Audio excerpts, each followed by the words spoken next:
I finished the main story in Windrose with a build that stayed strong basically the whole game, and the idea behind it was pretty simple. Stack agility to a strong baseline, keep enough vitality and endurance to stay comfortable, and then use gear, food and weapons that all support the same game plan. This wasn't some galaxy brain spreadsheet build, and it also wasn't me respecting every time a weapon dropped with a slightly shinier color. I found something that worked, kept refining it, and by the end it still felt smooth, strong and practical. So in this video I'm going to show you exactly how I distributed my stats, what food combo I used, why I stuck with the dueling saber, blunderbuss, musket and soul eater, how combat in Windrose actually works with this setup, what my talent tree looked like after finishing the main story, and why my best boss killing weapon was somehow the first green blunderbuss I picked up.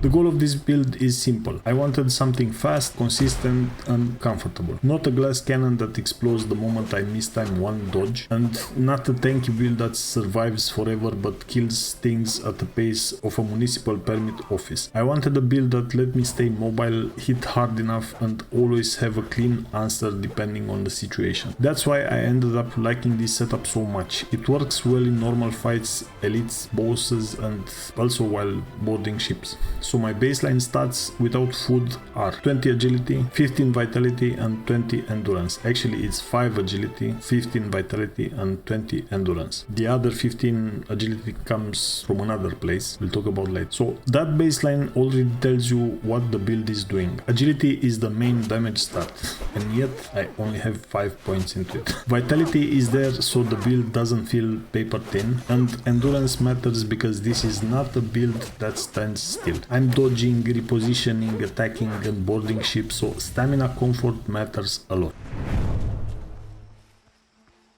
For food I used taco and beans with mushroom and sweet potato. At first Gazpacho looks like the obvious choice because more agility sounds great, but once I was already at 20 agility I felt like stacking more of it, it was giving me less and less back, so that's why I switched to taco. Taco gives me almost 10% crit chance, and for this build that ended up being better than more raw agility. I'm already running crit chance from the ring, crit damage from the bullet arborum and weapons that actually benefit from landing harder crits consistently. So instead of forcing more of the same stat, I started scaling the payoff. The beans and mushroom and sweet potato gives me 10 more vitality. Of course you can go for the 20 vitality food, but that helps round the build out and makes it feel much safer and more forgiving. So the short version is, I'm not using food just to inflate the number, I'm using food to improve the build where it gives me the best return.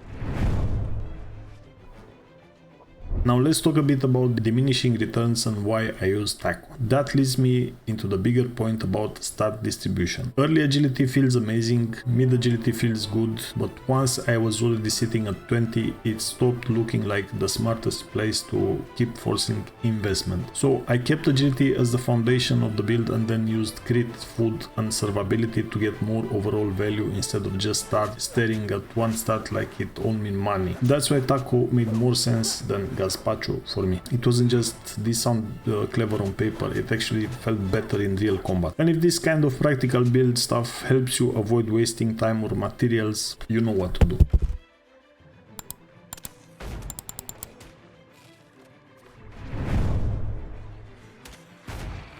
Now let's talk about accessories and ammo, because this is where the build starts looking a lot more intentional. The necklace I use is the major necklace of agility, and this thing is perfect for the build because it gives a flat 15 agility. That's exactly what I want. No condition, no gimmick, no strange trigger, just more of the stat that build is already built around. Then I'm using the major Jaguar ring, which gives 10% crit chance, and for the ammo I'm using bullet arborum, which gives 30% crit damage and better ballistics. Don't kid yourself, you will be hard kept on how many bullet arborums you can make and use in the late game. So that's just the cherry on the top, you know, the extra 30% crit damage. It comes and goes. Mostly you'll still use iron bullets. At least that's what I'm doing. Especially if you are using the blunderbuss, because blunderbuss uses 2 bullets per shot. So out of a stack of 40, you have 20 shots.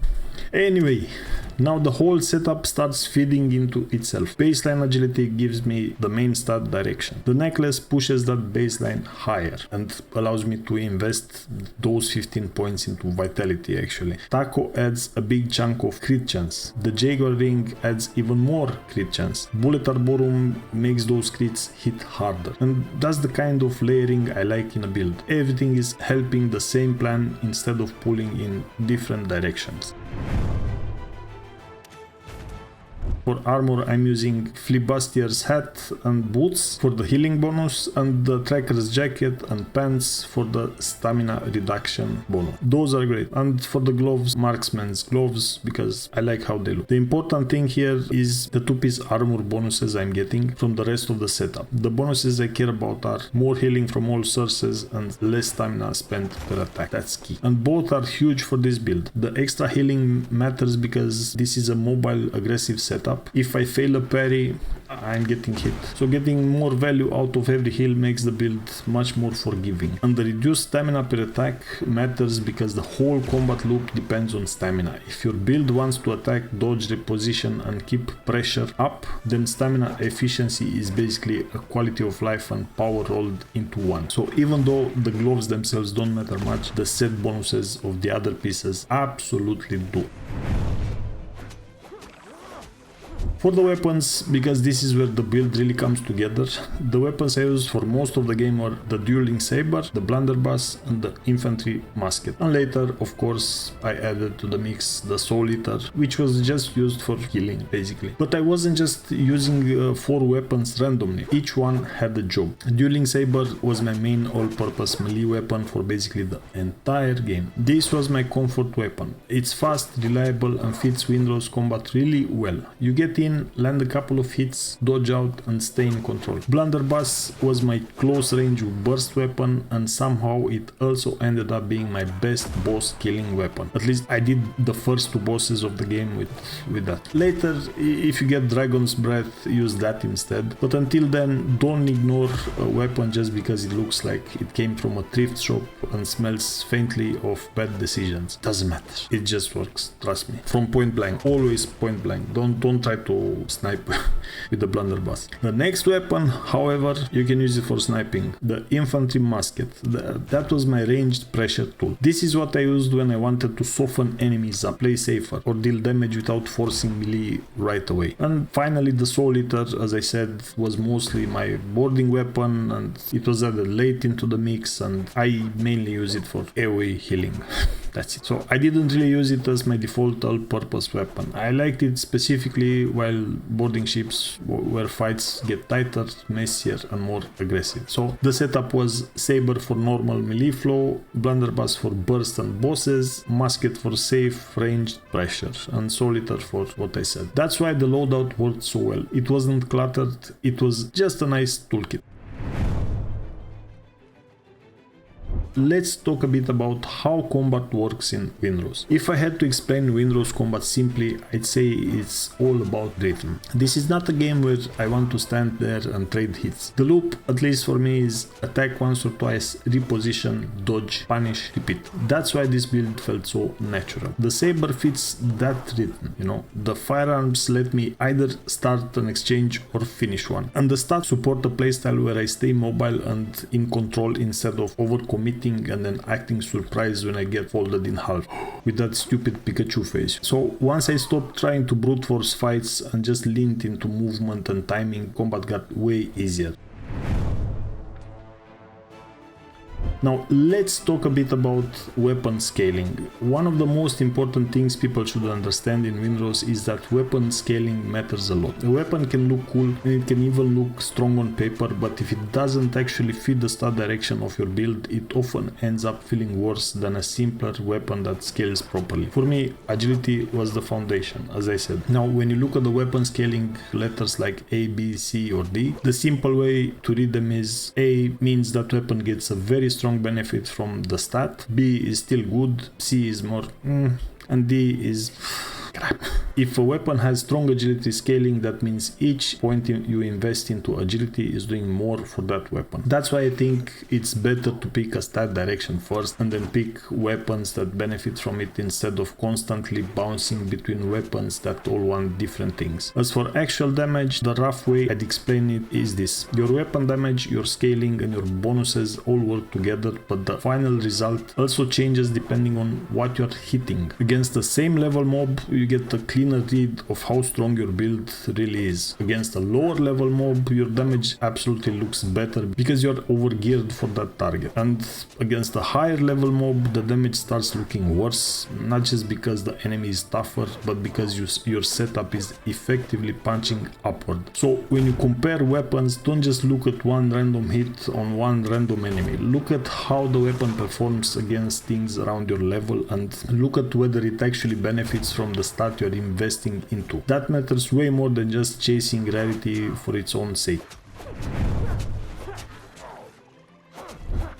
And now let's talk about the talents, because those follow the same logic as the rest of the build. My first 3 points went into Marathon Runner. That made perfect sense early because this build wants to stay active at all time. More stamina comfort, better movement, more room to dodge and reposition, that kind of value matters in every fight. Then the next 3 points went into Surgical Cuts. That was the natural follow-up because once the build felt more comfortable movement-wise, I want to strengthen the main melee loop I was already relying so much. After that, I took Perfect Counter. Even though dodge is still my main defensive tool, I like having Perfect Counter there as another strong defensive answer. It gives the build more control and raises the ceiling a bit if you actually know enemy patterns. And then I put 2 points into Executioner's Grace. I know those points could be spent elsewhere for better effects, but yeah, I'm lazy. And besides, at this point, the build already has all the movement, melee support, the defensive options, so this felt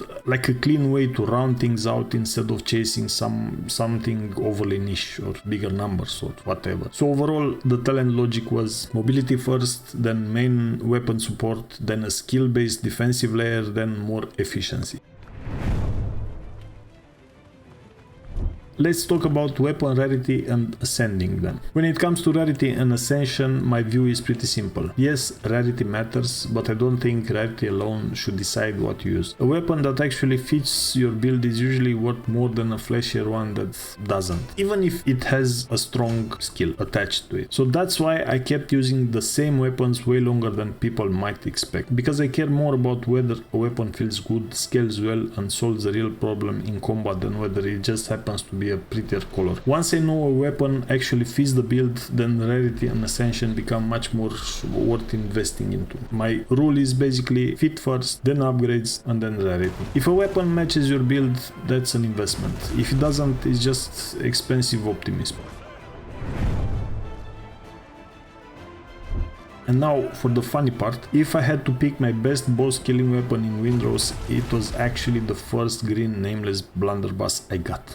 Not some cursed heirloom forged in dragon blood, not some endgame miracle, just a blunt little goblin tube I found early and kept disrespectfully overusing. And it worked because boss fights punish clunky weapons really hard, and the blunderbuss gave me what I value most in a boss fight: reliable burst in real openings. That's what mattered. If you get Dragon's Breath, use that instead. But remember, these weapons are expensive fire. Every time you fire a blunderbuss, you're using 2 projectiles. And later into the game, those projectiles get really expensive.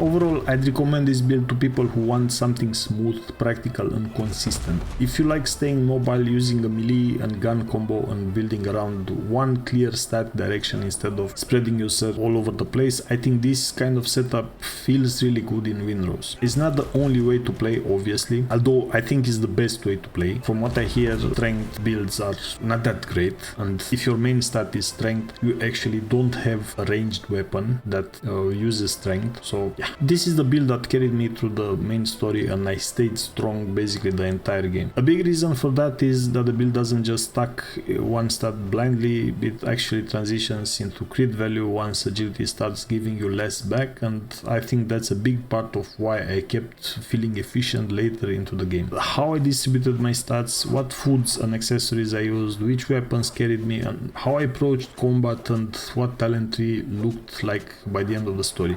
If you've been running a different build or there's a weapon you think performs even better than the ones I used, drop it in the comments, especially if you found something that scales really well with a similar setup. I'm very curious to know that. And if this helped you figure out your own build a little faster, subscribe and maybe send this video to a friend who's still building their character like they're improvising during a house fire. See you in the next one.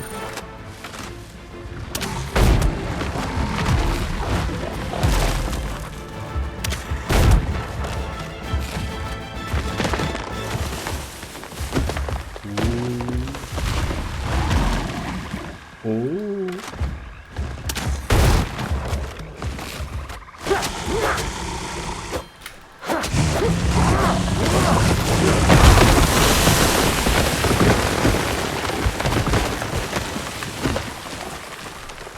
Okay. This was fun. What the hell?